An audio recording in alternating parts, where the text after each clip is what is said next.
এই তীব্র গরমে আমরা বাইরে যে আখের রস খেয়ে থাকি তা কতটা স্বাস্থ্যকর। এর পরিবর্তে যদি বাসায় স্বাস্থ্যসম্মতভাবে আখের রসের জুস বানানো যায় সেটা কেমন হয়। আজকে আমি আখকে ছোট ছোট টুকরো করে এভাবে কেটে নিয়েছি। এখন এগুলো চাকুর সাহায্যে ছিলে নেব।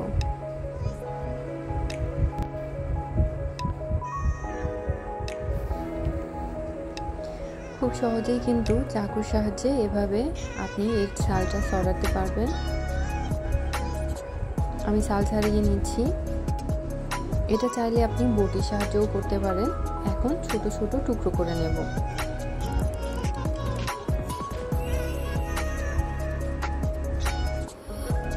মোটামুটি সবগুলো ছাল ছাড়িয়ে নিয়েছি। এখন ছোট ছোট টুকরো করে নিচ্ছি চাকুর সাহায্য।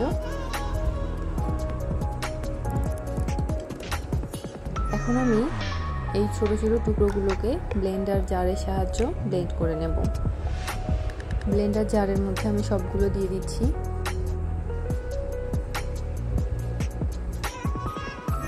আপনার ব্লেন্ডারে যদি সহজে ব্লেন্ড না হয় তাহলে একটু পানি অ্যাড করবেন, তাহলে সহজে ব্লেন্ড হয়ে যাবে। দেখুন এটা কতটা মিহি হয়ে ব্লেন্ড হয়েছে।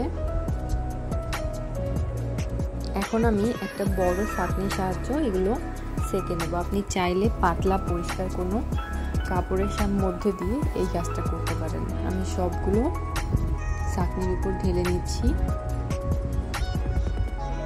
এখন স্প্যাচুলার সাহায্যে চেপে চেপে আমি রসগুলো বের করে নেব।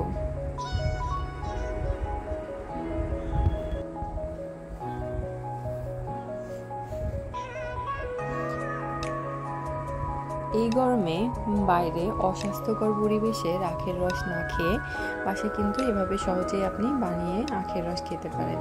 এটা যেমন স্বাস্থ্যসম্মত তেমনই সুস্বাদু। আমি এখানে অর্ধেকটা লেবু এভাবে চিপে দিচ্ছি। লেবুর রস অ্যাড করলে আখের যে রসটা এটা কিন্তু অনেক বেশি মজা লাগে। আপনি চাইলে এর সাথে বিট লবণ অ্যাড করতে পারেন। এখন পরিবেশনের জন্য আমি রসটা একটা গ্লাসে ঢেলে নিচ্ছি। পছন্দ মতো দিয়ে দিচ্ছি আইস কিউব।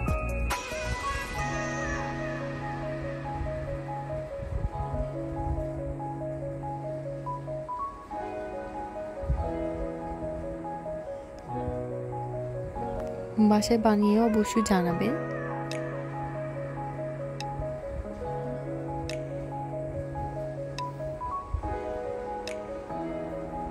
ঠান্ডা ঠান্ডা এই আখের রস যেমন মজা তেমনই স্বাস্থ্যকর।